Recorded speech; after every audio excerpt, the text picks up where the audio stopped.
Welcome to Root Words, a podcast that explores agriculture and cooking's role in connecting us to our landscape and our communities.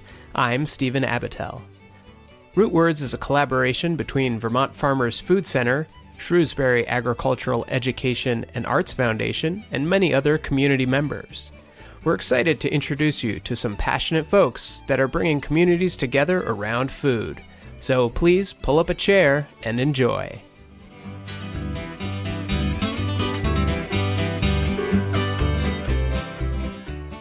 Welcome back to our 5th episode of a 5-part miniseries exploring how a focus on local food builds relationships with people and the environment. If you haven't followed this miniseries, you may want to go back and listen from episode 26, Localizing the Regional Food System. Over this special series, we have looked at why localizing our food system is important. In Localizing the Regional Food System, we explored the challenges that a global food system can have for local communities, including economic decline and the loss of self-determination. In To Build a Community Food Web, we explored the concept of a community food web, a local alternative to the globalized food system that centers relationships between people and the land. In Restoring Relationships, we explored some relationships that people have with their foodways and some of the impacts that are felt when our relationships with our foodways are damaged. And we also heard how some folks are restoring their community's relationships with the land and with each other. In our last episode, The Making of an Urban Food Center, we explored Vermont Farmers Food Center's plans to rejuvenate the historic buildings in downtown Rutland, Vermont, and build an urban food center that can create a hub for a restored community food web. In this episode of Root Words, we'll explore how Vermont Farmers Food Center's reopening will help usher in not only regenerative agriculture, but a regenerative way of life for the region.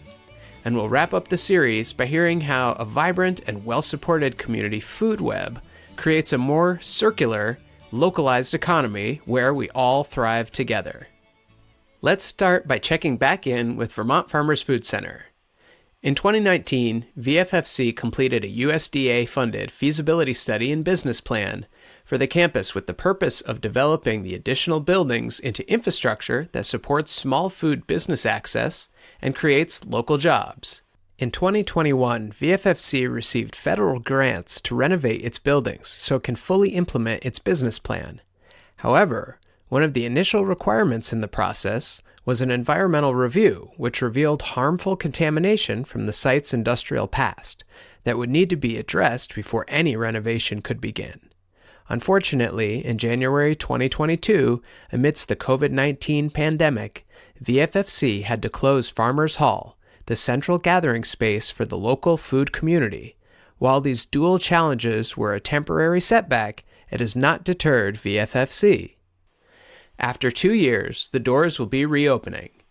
VFFC board member Philip Ackerman-Lest says that 2 years of pandemic challenges, remediation, and expansion efforts have provided a wealth of lessons learned, and he is excited to see the organization continue to grow.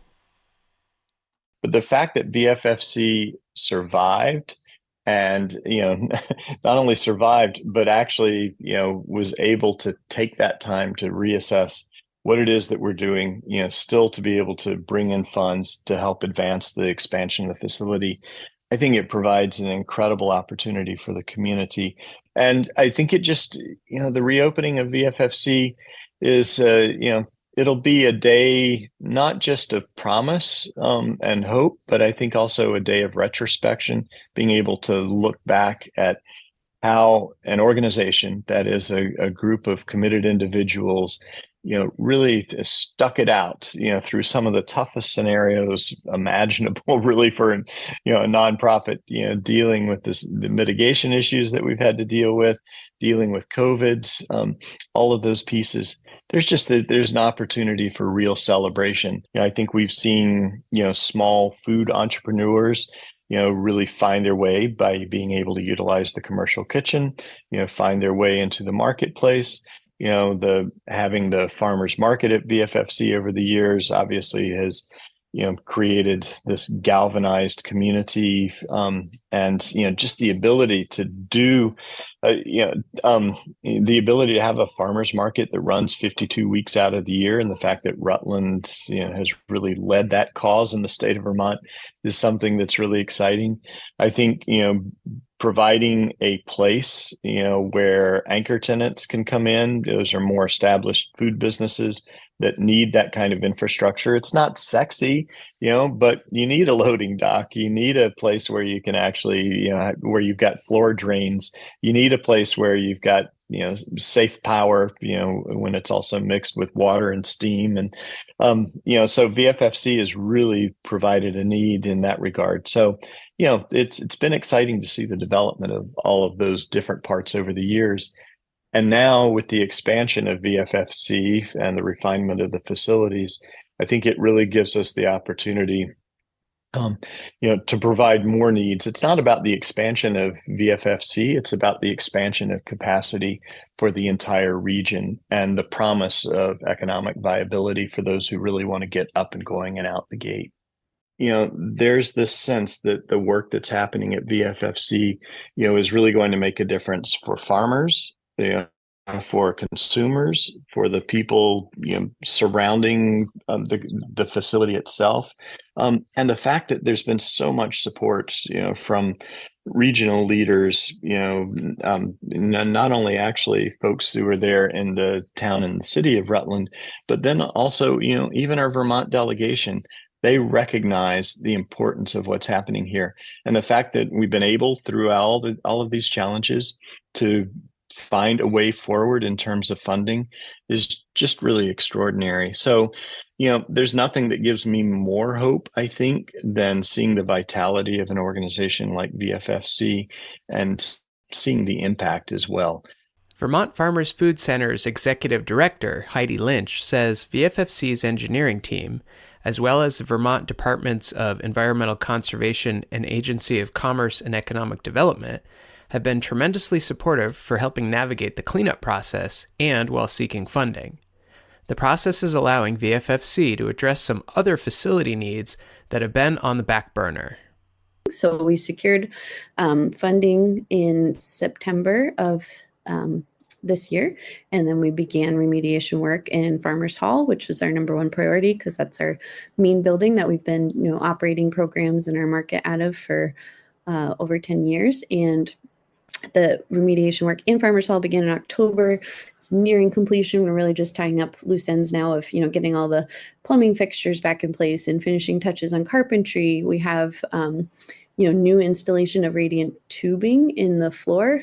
So that way we can bring our biomass boiler back online to be able to heat the floor in the building, which will be a huge improvement underneath the new concrete slab, which is the new floor that encapsulates the environmental contamination that was of concern in there. So all, forward moving and improvements to this building. And I think we, because this process has taken 2 years, which was longer than anybody anticipated, it's also the silver lining is, giving us a lot of opportunity to address the, efficiency projects that we had always, had in mind for our Farmers Hall building, just to make not only, demonstration of ways that we can be more effective and energy efficient with, large community spaces like ours, but also do some of the routine maintenance and upgrades and improvements that we need at this juncture, of owning a physical space as a nonprofit, right? And making all of the operational needs and ongoing maintenance needs realized as part of, our stewardship. So it feels like that we've been able to really assess and now making those things happen. What does Farmers Hall reopening mean for Rutland, for the Rutland community? Yeah, well, I think, number one, what it means for Rutland is we're getting back our community gathering space in our farmers indoor winter farmers market center. That's what the first use of the building was, and the sort of primary motivating factor of creation of Vermont Farmers Food Center. And this campus was the founders and sort of core tenants of our becoming a nonprofit was to find a space that could be our own, so that's why we own the campus, where we could host a winter farmers market and just increase our community's access from, we had the summer market established, and by adding winter market, we have local food available to consumers 52 weeks a year, and all of our farmers and vendors are able to, sell their products year round. So getting that space back, especially for market, I feel like is like one of the most celebrated aspects of what it will mean to get the building reopened. And then not only will it be reopened, but we'll have all these improvements, right? Like it's healthier and safer for everybody to be in, which is what the whole point of this remediation work is done, is like, identify things that need to be addressed and provide resources to address them. And, once we knew they were there, we were empowered with that knowledge to then take the next steps to make it better. And that's what we've done. One aspect I think of like imagining the future and, just again, talking about bringing back our Farmers Hall space is, we just had a strong calling, like from our, like our close community, that has always been part of the center, but then more broadly of like needing these centralized gathering spaces to do just that, to gather. So whether it's like celebratory events where we're just literally like, having a food truck rodeo, or putting on a big dinner with all local food, things like that we've done in the past, but also really bringing to life the education aspect of our mission in the form of what we can do in this space. So there's just been a lot of anticipation and visioning for like the types of conferences and summits that we can hold here, and like bring speakers, bring everybody together to have dialogue, to hear from voices around the area, and more broadly about what is happening in this movement of relocalizing, rethinking our relationships with food, and then how to take action steps there. So there's space now, being brought back for even more small food businesses in the area to grow their business, right, and do just that. And that's what was previously happening in the space. And so we sort of have this next era, awaiting of new businesses to come in here, grow their products, and potentially create more jobs by having those expanded operations of their business. And then the one that I think, VFFC will hold sort of as far as like programming and management the most is this ability to like receive and grade crops. So seeing more opportunities to not only like receive, rinse and grade like A crops versus B crops, right? Like if you get a bunch of carrots and they're sort of like the prime retail carrots, but then there's ones, that are great and they just don't have, they have some, need of some processing or sort of have other uses for market than like direct retail. And so to be a place that not only can those crops like be received and handled in that way and then stored, but then also linking into helping those crops be marketable. Greg Cox, farmer and founder of VFFC, dreams about the future potential of the Food Hub's role in rebuilding the middle of the food system and the entire local economy, literally from the ground up. You walk in that front door, and on the left-hand side, there is a workforce development kitchen, similar to the Kitchen Academy that exists in Barrie and Chittenden, working on partnerships potentially with Brock and other organizations. It would be an accredited 13-week culinary course to teach unemployed folks to basically up their skills to be able to get a job. The restaurants are always looking for good quality help, training them to be able to walk out that door and get a job and know what they're doing.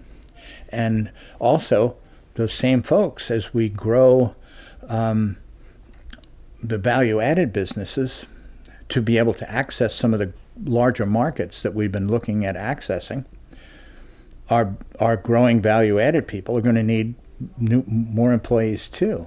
So all of a sudden they have access to new employees. Across to the right from that workforce development kitchen is a shared use commercial kitchen that has the more efficient, better equipment, so that a producer, whether it's hot sauce, jams, whatever it is, they with the same amount of time, with better and bigger equipment, they can produce a lot more efficiently, and grow their business to access those markets. And then we'd have one of the biggest bottlenecks in our food system in Vermont is USDA, the slaughterhouses. You can kill a lot of animals in a day, but you can't get them cut up. You can't get them packaged. So the plan is to have, and that one existed in Waitsfield until one of the businesses, like, I want this place because I'm growing and I need it and I need to expand, so that custom cut room that was up in the Mad River Food Hub is no longer available for growing businesses. So we want a custom cut, a smoke room, so that you can get your animal slaughtered, stamped, bring it there, and cut it up any way you feel like it, so that you can market to your own customers. It would be USDA, there'd be, inspector on site, and so you could package and cut your own meat. Because I produce, I've done beef and pork, and to get the few slaughterhouses that exist in the state to cut up your animal the way you want it cut up, in the cuts that you want, that your customers want, is virtually impossible. So I could hire somebody to work and cut it up for me there, or we would like to give lessons on how to cut up your own meat.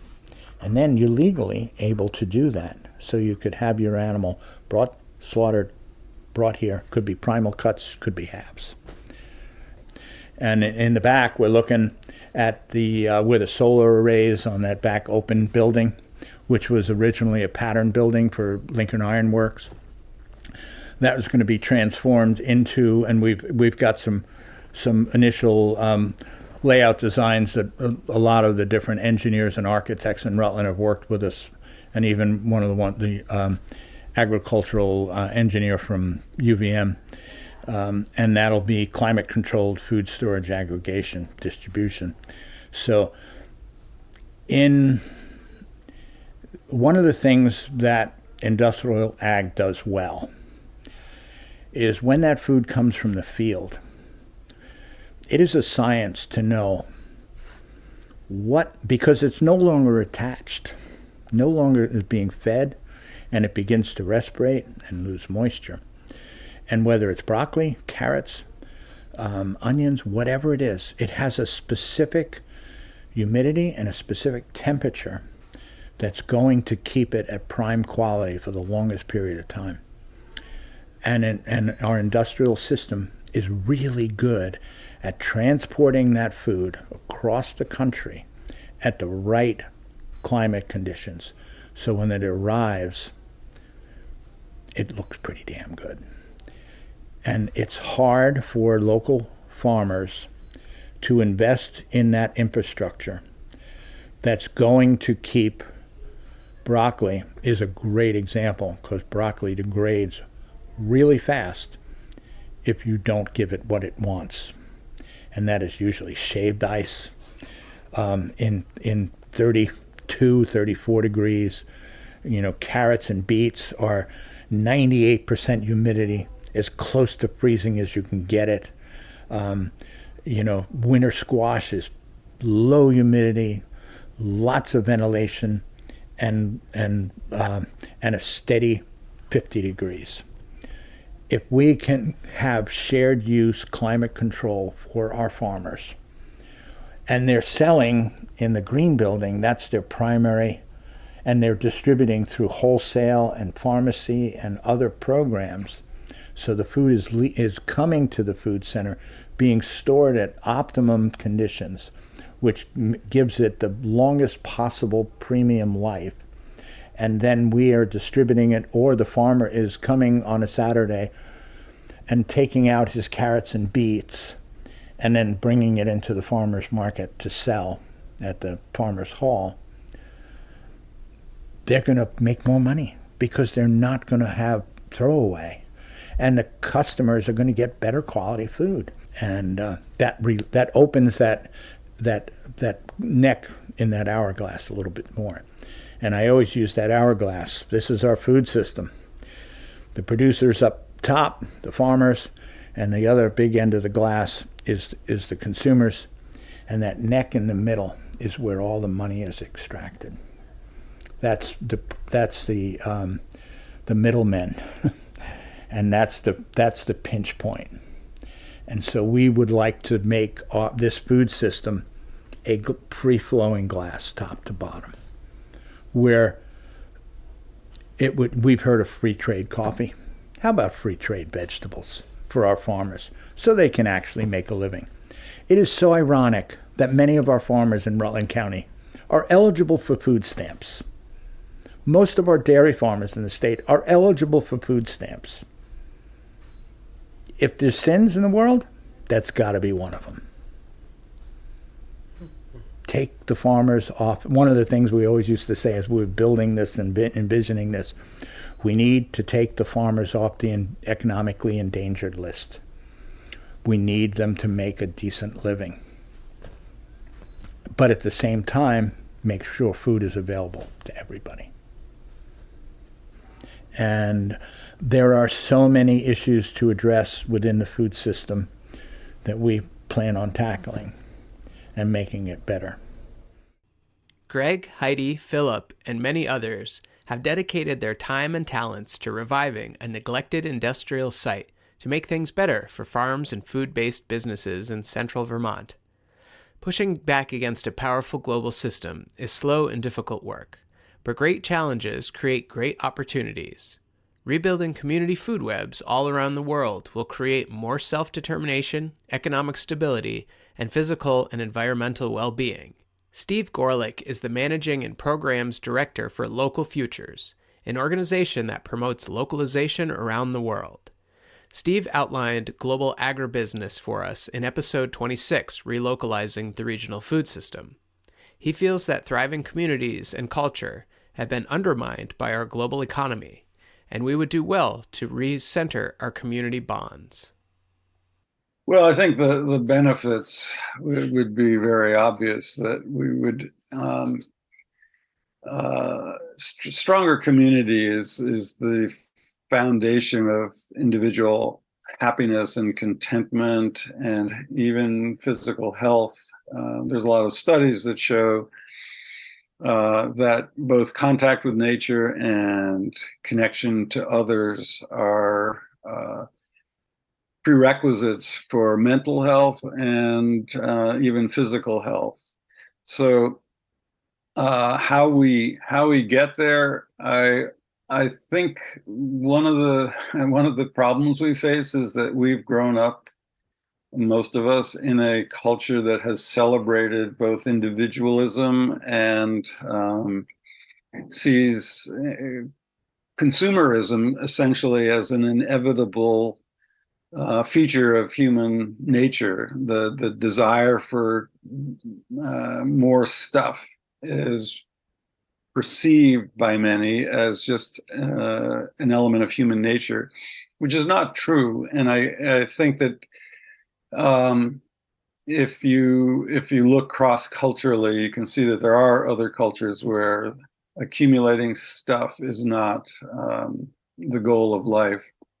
But unfortunately, we have been immersed in that so much of our lives, that we can think that it applies across the board and that it's a feature of human nature, rather than a product of an economy that requires growth, that much of that growth comes from consumer spending. I find it fascinating to listen to the NPR or any other news source where they'll talk in one segment about say, climate change and how we really need to address these looming environmental crises that we're facing. And then in the next segment, they'll talk about the economy and how the Fed is cutting interest rates so that to stimulate consumer spending, and or that consumer confidence is up, and that's a good thing because people will go out and spend more. We do have there's something fundamentally wrong with an economy that requires people to constantly spend more money, accumulating more stuff, even though it doesn't make them happier. There's studies that show that beyond meeting basic needs, accumulating more stuff doesn't make you any happier. And in fact, what I said earlier about how people in Vermont during the Depression were poor but didn't know they were poor because everyone around them was poor. Our sense of our personal standing within the economy, like whether we're poor or middle class or wealthy, depends on people we see around us. And if we've got less than them, we feel poor. If we have more than them, we feel wealthy. And nowadays, people are comparing themselves with what they see on the internet or movies or TV. So you're not comparing yourself to your neighbors necessarily, but to the Kardashians or to movie stars. And by those standards, we're all going to come up short because we don't have the glamour, the wealth, the sex appeal, the all of the trappings of that. So we're left feeling inadequate very often, and this economy has a quick solution for that. There's always a product to buy that'll make you feel better, and it doesn't work except maybe in the very short term. But this is a really crazy way to run an economy and in a culture. It leads to all of the psychological problems we see, from addiction to teenage suicides to senseless violence. And we need to wake up to the fact that we really are an unhealthy culture. And I do believe that localizing is a way to regain a lot of that health, mainly because it means, again, you're living more in community. You're less living in the cyber world. Your relationships are face-to-face, involve face-to-face interactions with neighbors, and you have more contact with the natural world. All of those things are what we really need to focus on, rather than just increased consumer spending, which is unfortunately how policymakers see a healthy economy. But you really have almost no information about what goes into products that have arrived from the other side of the world. And that lack of accountability prevents there being feedback loops. And if you really want feedback loops, you have to localize. You have to be aware of where things came from, how they were produced, and the only way to know that is if it's localized. As for how we can have our voices heard, that's another issue, because as the global economy has expanded and the power of corporations has grown, the voice of the individual is really drowned out, because these corporate players have so much economic and hence political power. They're, from campaign donations to lobbying to PR and advertising, they have a lot of ways of influencing public opinion and public policy. And again, this is another reason for localizing, because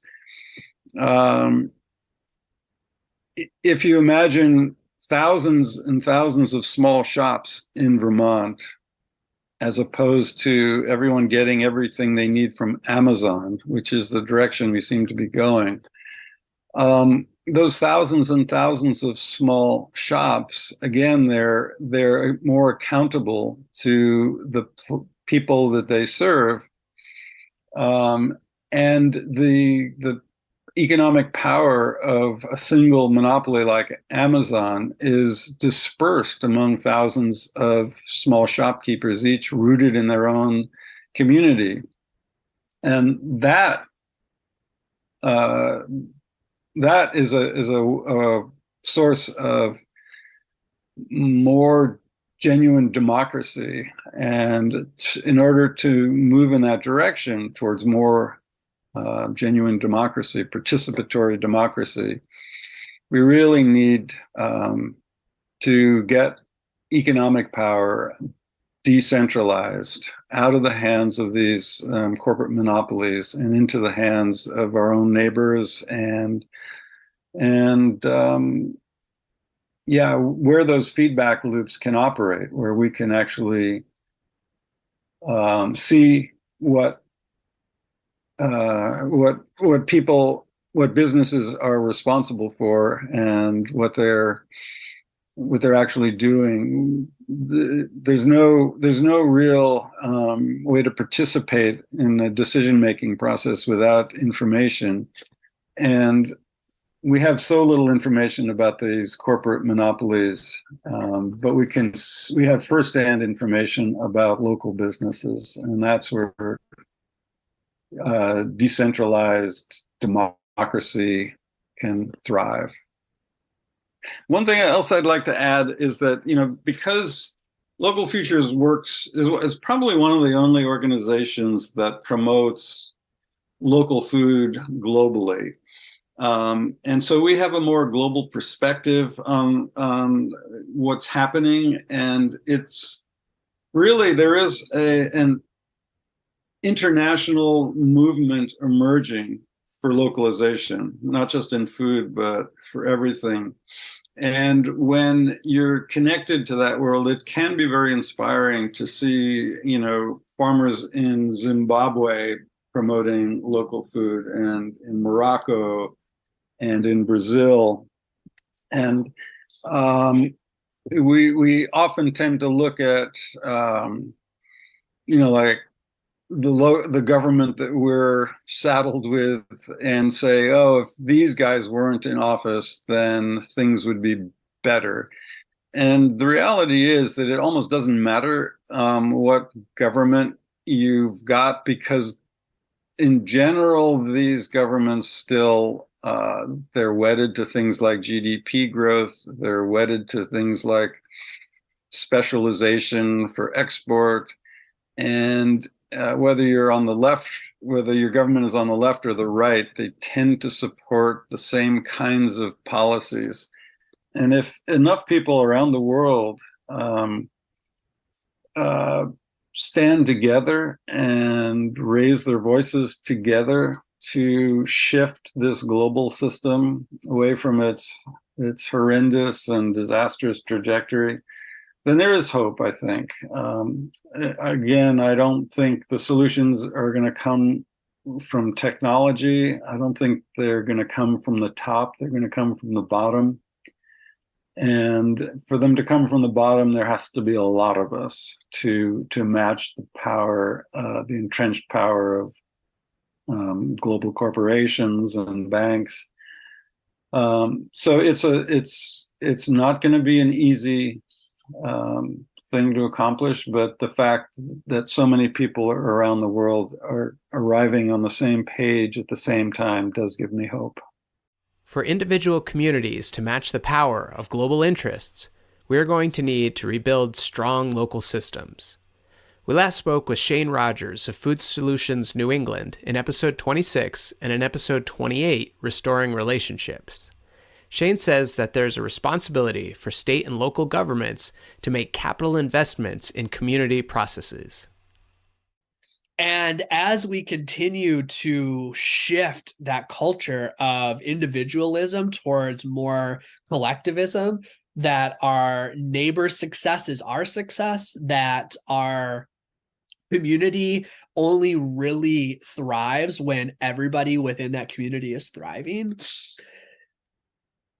we again have to make sure that that investment is first and foremost. And there's a lot of opportunities to have our municipal governments and our state governments step in, but there's also a lot of room and a lot of need for outside organizations and people to work together and to come together to realize these visions. And this could look like, folks, I mean, there's a whole range of options from like very individualist, like very individual actions that could be taken, like putting land up for the Everytown project, which is a land conservation project to make sure there's a viable piece of land for BIPOC folks in every single town of Vermont, to ensuring that there is down payment money available for young and aspiring farmers who maybe don't come from a background where their family has generational wealth, to supporting things like the Land Access and Opportunity Board and other commissions that have been established at the state to really redirect funds to those who have, again, been traditionally left out of these processes as we strive for this universal goal of equity and justice. So building community comes in layers, right? We got to build community where we live, and we got to continue to build community and solidarity where we're going. And that includes with folks outside of our direct place of community, and it includes all those that are also fighting to build that localized system that is going to ground in equity and justice, that's going to make sure people have housing and healthcare and food on their table while also producing the food in a way that is helping to build climate resilience. And it's that solidarity that I believe, and what Food Solutions New England believes in, that network of people that is really going to help us build that future that we want to see. Our economic system, again, wants us to stay isolated. It wants us to continue to consume. And when we start to push back on that and we start to think about what's best for the community first, I think we're going to see that change that, we've been talking about, and how that manifests in food production, for instance, right? It's making sure that folks have access to land who want to grow food for their communities. It's making sure that people are able to pursue the production of food in a way that also heals the planet. And when it comes to folks who are eaters and want to be supporting that local vision, that localization, it's making sure that they're able to access the food as well, that there is not a cost prohibition that is forcing them into our grocery stores, into the middle of the aisles for the cheap subsidized foods. So the question is, what does it look like to have these intersecting issues continue to be addressed while we are ensuring that resiliency and community building is at the forefront of what solutions we are building? Not profit, not the interest of the few or the experts, but truly what is the community seeking when it comes to the food that they want to be eating, and the pressures outside of the food that they're eating how are those pressures outside of the food that they're eating being alleviated so that we can actually make informed choices without feeling like we are pulling our hair out or running 1,000,000 miles per second just to make ends meet. So that's what I would hope in 5 to 10 years, is that we're working towards that vision. And there's so many great examples of it. Again, the Vermont Farmers Food Center is a great example of creating space in Rutland for that type of community to continue to be built, because we're not going to make that change overnight. There's no snap of a finger that's going to happen. And we have to simultaneously build the future that we want to see while making sure that we're addressing the reality of where our systems are right now. Vermont Farmers Food Center is an example of a local organization that has attracted investment from state and local sources, as well as from community donors, in order to create more opportunities for farms and food-based businesses to begin rebuilding the local economy, simultaneously building the future we want to see and addressing the reality of where systems are currently. VFFC board member Philip Ackerman-Lest considers the 7 generations concept of sustainability when guiding VFFC's work in relocalizing the economy. We have to find ways to make sure that we're actually creating an economy that works for several generations down the road. And by that, I mean, again, we've got to make sure that, businesses can be, independent and vibrant at the local and the regional level. We've got to be very wary of, really succumbing to all of the consolidation and concentration that's going out there in the food sector and beyond. I think we have to sort of combine, landscape, people, economy, and thinking about how we move forward. It's important to think about the energy sources, obviously, that are being utilized, throughout that economy. So basically, we need to kind of change the notion of supply chains and think more about value chains, or what some of us call values-based value chains, so that every single part of the food system, everything along the way in that value chain, is really representing the most sustainable and resilient practices possible. So we can't just focus on the farm. We can't just focus on what happens at the farmer's market. We've really also got to focus on, those pieces that are there in the middle, and how we can make sure that those can sustain themselves. Because again, the breaking down of the middle of the food system, I think, has really just kind of led us to the point, where we are right now. And so reinvigorating that and doing it and kind of in this incubator capacity that we're doing at VFFC, I think, is one of the most vital parts of a regenerative economy. VFFC's work has been supported by the Chamber and Economic Development of Rutland Region, or CEDAR. Lyle Jepson is CEDAR's executive director. We last spoke with him for this mini-series in episode 29, The Making of an Urban Food Center. Lyle says that in a thriving economy, folks will have expendable income and time, and that will have beneficial effects on community life. Expendable income will drive more restaurants, more cafes, more need for food. If you look at the downtown right now, I bet in 10 years, there'll be more restaurants. That the downtown of Rutland and the downtown of Fairhaven and Brandon will be the places where there will be destination locations for I hate to use the word foodies, but where there'll be different types of and varieties of food. People who live in a thriving economy, again, have expendable income and they have time, and that will help restaurants and it will help the farmers. Well, if people have, and I think you see it already, when people have more time, they do more volunteerism. And I would expect that people will do more of their own gardening at home. There'll be small gardens. I think during the pandemic, you saw a shift to people fixing up their homes and being home more and spending more leisure time together, doing more gardening, more cooking. I'm not sure all that's going to go away as we've kind of gotten away from COVID. So I think there will be a more, I would hope, a broadening sense of community where people are volunteering more and engaging with each other more, which it satisfies the need that we have as human beings to be together and experience things together. In my past, I don't know if I passed this on to anyone or not, but why am I passionate about farming? It's because farming was in my mother's side of the family, and all of her brothers owned farms, and her father, my grandfather, had a farm. And in fact, he had one of the first mechanized tractors that he would then go around to different farmers and hay their fields for them. It's a lifestyle of helping others.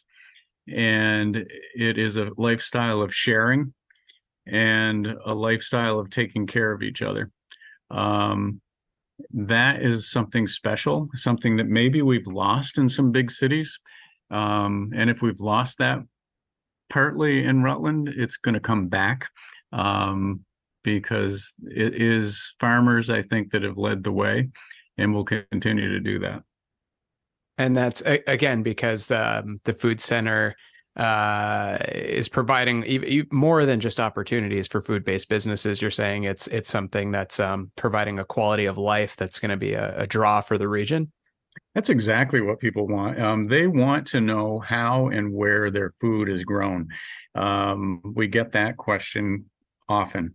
But you need to also think about what value the Farmers Food Center brought during COVID.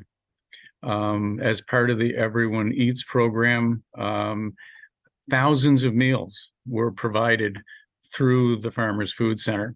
They teamed up with local restaurants. It became a community lifeblood of nourishment and food for those that needed it during a very difficult time.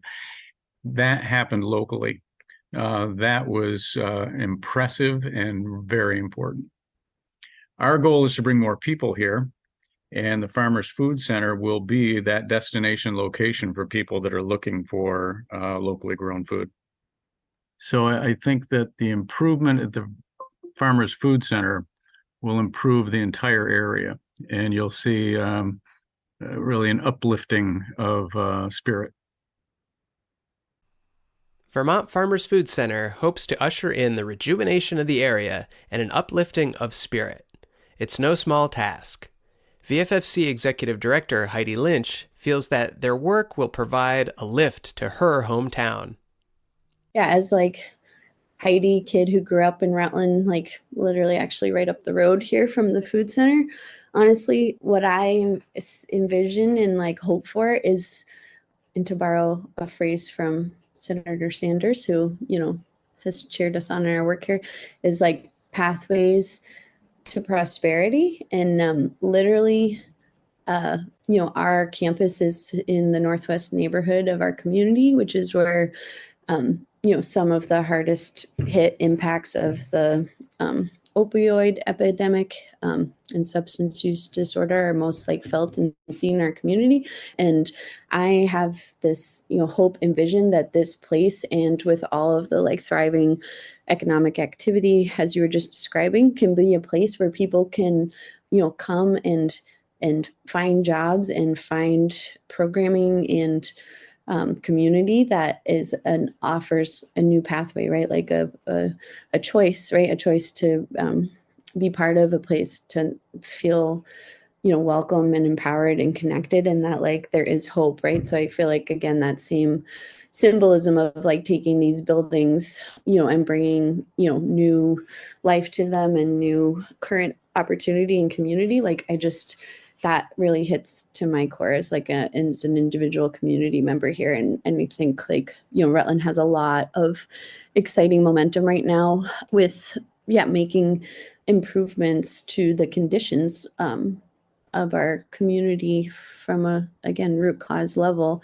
to improve everybody's pathway for opportunities here, or pathway to, find places to be and show up every day and like feel good about what you're doing, and not only like contributing and connecting, but like I think connecting like that to this local pulse. I really feel like what VFFC is doing here and what Rutland is seeing and going through is like this cycle of that growth of opportunity and growth of recognition.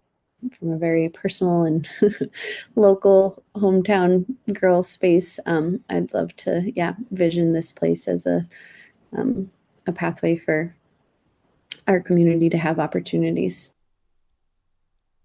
The path was cleared for Vermont Farmers Food Center by farmer Greg Cox. Greg says that VFFC's work to rebuild the community food web will make the community much physically healthier, and that's just the beginning. Relocalizing the food system will start the process of relocalizing the entire economy and bringing back community vibrancy. Relocalizing food is only the first paragraph. because we need to relocalize more than just our food. That's what you build an economy on. I don't know if you're old enough to remember all the local shops that downtown Rutland used to have. And we've traded them. And we've done that. We've eliminated all of those local options, including our food. But merchants tend not to work, even though farmers are kind of an odd bunch. It's like herding cats. But we do work together because collectively, when we set up the farmers market, we become a supermarket and have viable options. Farmers are one part of that fabric of a community. Another part is that business community. And these are the folks that are the entrepreneurs and that are on the school board, into politics, creating jobs for local people. We've torn that section of the economy right out. We need to, after we rebuild the food system, we need to rebuild that part of the system. Because when you go in to any of the multinationals and you spend your money, that money leaves. It goes into the night drop. It doesn't stay in Rutland. The only money that stays in Rutland is the salary of the employees. Not built here, but so my greater vision for a local economy starts with food, but it goes right down. When our kids, and we did it, when you buy that, you save that $2 on a pair of jeans, and you go, I'm not going to pay $2 extra by going into the Army Navy store. No way. I can't afford that. That $2 is coming out of your children's future because jobs follow dollars. That means when your kids grow up, they have to leave because that's where the money is. I'd like to bring the money back into my community and make it more sustainable, resilient. I want local pharmacies. I want local bookstores. I want you to have the option to come up with an idea and make it happen here. The possibilities, the potential of a community that is thriving and that is not being mined by other places. And every dollar we spend as it leaves the community, we get poorer. I think that's a system that is bound to fail, set up to fail, and I don't want my community to fail. Relocalizing our economies creates a future of thriving communities, a future full of potential and opportunity, a future of community and civic engagement and environmental and physical well-being. It has taken generations for us to arrive at the unaccountable global system that we have. It is not an easy road back, and we'll all have to actively center local food and businesses to push back against the entrenched, centralized power of global corporations. It seems like a lot, and it is. The good news is that there's a lot of ways to work for change, and everyone is needed and can find purpose in this work. Do what you can to support your local farmers and organizations like Vermont Farmers Food Center. If you're in Vermont, consider joining your local Hunger Council. We've compiled localization resources from this mini-series on VFFC's website at vermontfarmersfoodcenter.org/local. This mini-series was produced by Stephen Abitel and Julia Anderson. Special thanks to Philip Ackerman-Lest, Heidi Lynch, Greg Cox, Steve Gorlick, Shane Rogers, and Lyle Jepson, as well as all of the folks who spoke with us throughout this series. Our musical themes are by the Salt Ash Serenaders. We are a project of the Vermont Farmers Food Center and SAGE. Thank you all for listening and for being a part of our local food system. We'll catch you next time on Root Words.